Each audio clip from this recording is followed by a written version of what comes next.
आपको अपना नाम और अपने गांव का नाम नहीं बता सकता हूँ, पर मैं रेवाड़ी डिस्ट्रिक्ट जो कि हरियाणा में है वहाँ का रहने वाला हूँ।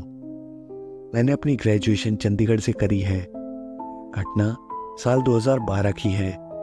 तब मैं वहीं चंडीगढ़ हॉस्टल में रहता था।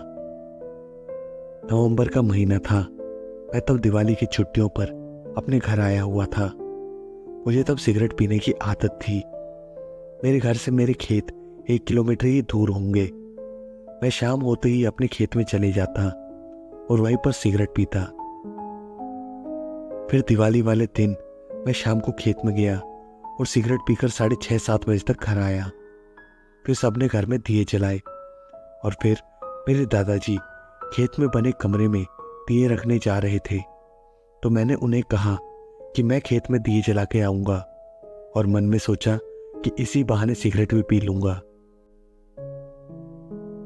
फिर मैं पैदल ही हाथ में एक थाली जिसमें 10-12 जले हुए दिए रखे थे उनको लेकर खेत की तरफ चल दिया। मैंने वहां जाकर खेत में बने कमरे के अंदर, बाहर और ऊपर छत पर दिए रख दिए और छत पर ही बैठकर सिगरेट पीने लगा।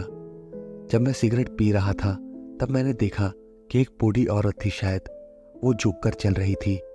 वो मेरे खेत के सामने से होते हुए सीधा जा रही थी। मैंने सिगरेट बुझा दी, ये सोचकर कि अगर इस बूढ़ी औरत ने मुझे सिगरेट पीते देख लिया तो ये गांव में सबको बता देगी और मैं ये रिस्क नहीं ले सकता था। तो अब मैं खाली थाली लेकर घर की तरफ जाने लगा तो मैंने देखा कि शायद वही बूढ़ी औरत आगे वहां जमीन पर बैठी थी। मैं उनके पास गया। मैं उनको जानता नहीं था। दरअसल मैं गांव में अभी भी बहुत कम लोगों को जानता हूँ। मैं उस औरत के पास गया ये सोचकर कि शायद इसको किसी मदद की जरूरत होगी। मैंने उनसे पूछा कि माँ जी, क्या हुआ, आपको कोई मदद चाहिए? उन्होंने अपना सर झुका रखा था। अंधेरे में ठीक से दिख नहीं रहा था। उनके एक हाथ में छड़ी थी जिसका सहारा लेकर वो चलती होंगी। उन्होंने अपना एक हाथ ऊपर किया तो मैंने उनका हाथ पकड़कर उनको उठाने की कोशिश करी, पर वो उठी नहीं। पर उनका हाथ गीला गीला सा था। फिर मैंने अपनी जेब से मोबाइल निकाला और उसकी टॉर्च ऑन करके उस बूढ़ी माची से कहा कि आप ये टॉर्च मुझे दिखाओ, मैं आपको आपके घर छोड़ दूंगा। मैंने उनके हाथ में अपना फोन पकड़ाया पर उन्होंने मेरा फोन गिरा दिया। तब वो भारी आवाज में बोली, बेटा, घर जाने की बहुत कोशिश करती हूं पर जा नहीं पा रही। अब मुझे बहुत अजीब लगा। मैंने टॉर्च अब उस बूढ़ी औरत की तरफ करी। उनका हाथ जो मैंने पकड़ा था उसमें सिर्फ मांस था जो कि नीचे लटक रहा था। अब मैंने उनके मुंह की तरफ देखा। मैंने जो देखा वो काफी भयानक था।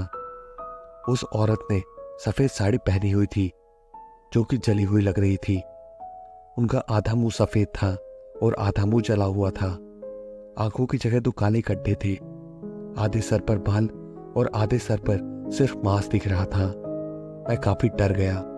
मैं चिल्लाते हुए वहां से भागने लगा। तभी पीछे से मेरी आवाज आई, रुक बेटा, मुझे भी अपने साथ ले चल।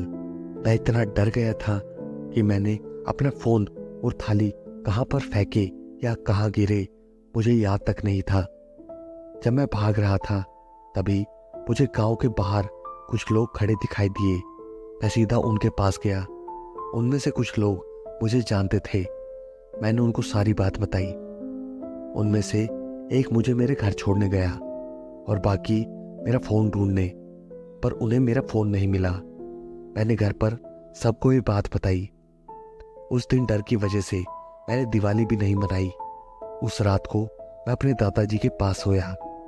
अगले दिन सुबह मैं और मेरे घर के ही कुछ लोग मेरा मोबाइल ढूंढवाने के लिए मेरे साथ चले। मेरा मोबाइल वहीं पर स्विच ऑफ पड़ा था जहां पर वो बूढ़ी औरत रात को बैठी थी, और मेरे फोन के साइड में वही छड़ी पड़ी थी जिसे वो औरत रात में पकड़कर बैठी थी।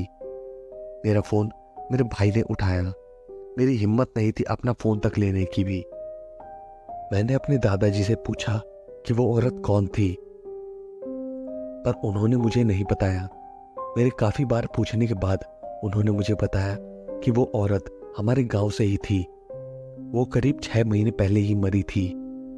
जब उसकी मौत हुई थी तो उसके परिवार वालों ने उसका अंतिम संस्कार शमशान में ना करके अपने ही खेतों में कर दिया। पर पता नहीं, शायद किसी वजह से उसको मुक्ति नहीं मिली है और वो औरत गांव के ही 10-15 लोगों को भी दिखाई दी है।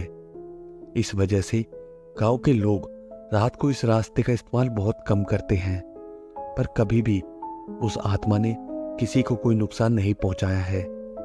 इसके बाद मैं हफ्ता 10 दिन तक बीमार रहा, पर मुझे वो बूढ़ी औरत दोबारा कभी नहीं दिखी। फिर मैं कुछ दिनों के बाद वापस चंडीगढ़ चला गया।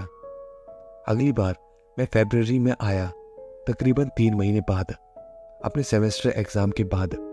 जब मैं घर पर था तो उसी शाम को मेरे भाई ने मुझे बताया कि मेरे गांव से जाने के बाद उस बूढ़ी औरत की आत्मा सबसे पहले अपने बड़े बेटे को रात को उन्हीं के घर के सामने खड़ी दिखाई दी, और फिर कुछ ही दिनों के बाद उस बूढ़ी औरत की आत्मा उसके पूरे परिवार को दिन में भी दिखने लगी। उसके घर वाले इतना डर गए थे कि रोज किसी न किसी तांत्रिक को अपने घर बुलाते थे। फिर एक तांत्रिक ने उनके घर में एक हवन किया। उनके घर वो हवन लगातार कई दिन तक चला। आखिरी हवन वाले दिन गांव के काफी लोग भी हवन में शामिल हुए थे। मेरा भाई और मेरे दादाजी भी उसमें शामिल थे। तो उस दिन उस बूढ़ी औरत की आत्मा उसके बड़े बेटे के अंदर आई और अपने परिवार वालों को गालियां देने लगी। तो उस तांत्रिक ने उस आत्मा को शांत करवाया और उसकी इच्छा पूछी। तो उसने कहा कि उसकी समाधि वहां बनाओ जहां पर उसका अंतिम संस्कार किया, और रोज वहां पर उसके परिवार वाले जाकर उसकी आत्मा की शांति के लिए दिया जलाएंगे। ऐसा ना करने पर वो 1 साल के अंदर ही अपने बड़े बेटे को अपने साथ लेकर चली जाएगी। उसके सब घर वाले हाँ भर रहे थे और उससे अपनी गलतियों की माफी मांग रहे थे, क्योंकि उसके परिवार वालों ने उसका अंतिम संस्कार होने के बाद उसकी अस्थियों को विसर्जित नहीं किया। तब वहां पर गांव के काफी लोग मौजूद थे जब ये सब हो रहा था। फिर इसके कुछ ही दिनों के बाद उन्होंने खेत में उस बूढ़ी औरत की समाधि बनवाई और वहां पर रोज दिए जलाते। जो भी उसकी समाधि के सामने से निकलता वो उस समाधि को प्रणाम करके निकलता। तब से लेकर आज तक भी वो आत्मा किसी को दिखाई नहीं दी है। आज इस बात को 11 साल हो गए हैं। आज भी लोग उस समाधि के सामने से निकलते वक्त उसको प्रणाम करते हैं और उसके परिवार वाले आज तक भी वहां रोज शाम को दिया जलाते हैं। और ये घटना बिल्कुल सच्ची है। तो कैसी लगी आपको ये सच्ची घटना?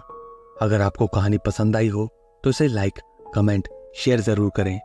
और अगर आपके पास भी ऐसी कोई सच्ची घटना हो तो आप उसे मुझे मेल कर सकते हैं। और ऐसी नई कहानियों को सुनने के लिए मेरे इस चैनल को सब्सक्राइब जरूर करें। Thank you.